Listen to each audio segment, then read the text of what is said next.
معزز دوستو، یونانی مورخین ایرین اور ڈائیوڈورس کے مطابق آج سے 2325 سال پہلے سکندر اعظم جب دریائے جہلم کے مشرقی کنارے تک پہنچا تو اس کے پاس صرف 1,20,000 سپاہی بچے تھے، لیکن ہندوستان پہنچنے تک وہ تقریباً 1570 ٹن سونا اور 4,716 ٹن چاندی لوٹ چکا تھا، اور صرف ہندوستان کی فتوحات میں 18 سے 20 ٹن سونا اور 30 سے 40 ٹن چاندی اس کے ہاتھ لگی، جس کی مالیت آج کے حساب سے $2.50 بلین بنتی ہے۔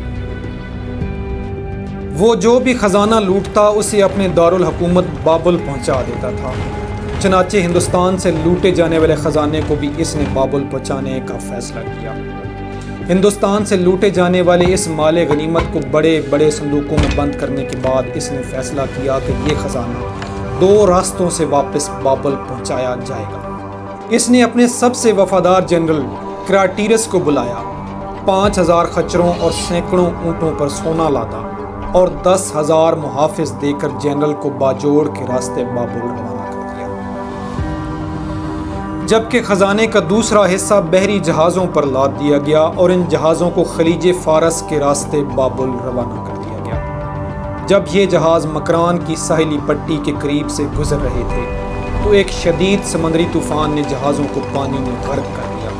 ان جہازوں کے ساتھ سکندر کا یہ خزانہ بھی سمندروں کی تہوں میں ڈوب گیا۔ اس خزانے کی تلاش آج بھی جاری ہے۔ مکران کے ساحل سے چند کلومیٹر دور غوطہ خور اور مچھوارے سمندر کی تہہ میں دفن سکندر کے اس خزانے کی تلاش میں سرگرداں نظر آتے ہیں۔ دوسری جانب زمینی قافلہ جب باجوڑ کی گھاٹیوں میں داخل ہوا تو مقامی قبائلیوں نے اس قافلے پر حملہ کر دیا، تیر برسے، خچر گرے، صندوق پھٹے۔ اس خزانے کا کچھ حصہ حملہ آوروں نے لوٹ لیا، کچھ ان گھاٹیوں میں گر گیا اور کچھ سکندر کے سپاہیوں نے زمین کھود کر دفن کر دیا۔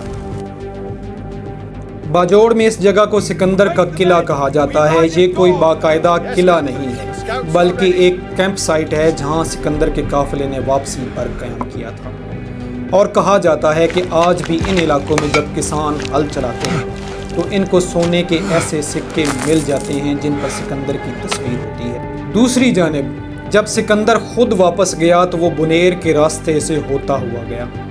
سال 2019 میں ہزارہ یونیورسٹی کی ایک ٹیم نے ان علاقوں میں کھدائی کی تو ان کو یونانی فوجیوں کے زیر استعمال رہنے والا سامان اور سونے کے سکے ملے، جن کی تعداد 2300 بتائی جاتی ہے۔ یہ سکے پشاور میوزیم کے حوالے کر دیے گئے۔ مقامی لوک داستانوں میں یہاں پر بھی سکندر کا خزانہ دفن ہونے کی باتیں ملتی ہیں، اور کچھ سر پھرے لوگ ان علاقوں میں چوری کھدائی بھی کرتے رہتے ہیں اور سکندر کا خزانہ ڈھونڈتے رہتے ہیں۔ سکندر کے خزانے کی کچھ ایسی ہی داستانیں سوات کے نواحی علاقوں میں بھی ملتی ہیں۔ جب اس نے سن 326 قبل مسیح میں سوات کا علاقہ فتح کیا تو وہاں سے ملنے والے خزانے کو زمین کھود کر وہیں پر چھپا دیا گیا۔ یہاں سے ملنے والے سکوں کی تعداد بھی ہزاروں میں ہے، جنہیں پشاور میوزیم میں محفوظ کر دیا گیا ہے۔ ویسے تو سکندر خود ضلع چترال نہیں پہنچا تھا، لیکن اس کے کچھ جنرل بھاگ کر ان علاقوں میں روح پوش ہو گئے تھے۔ انہوں نے مقامی عورتوں سے شادیاں بھی کی۔ اسی وجہ سے چترال کے کیلاش لوگ خود کو سکندر کی اولاد کہتے ہیں۔ مقامی لوک روایات کے مطابق سکندر کے ان روح پوش جنرلوں کے پاس بھی ایک بہت بڑا خزانہ تھا جو انہوں نے چترال کی ان وادیوں میں چھپا دیا تھا۔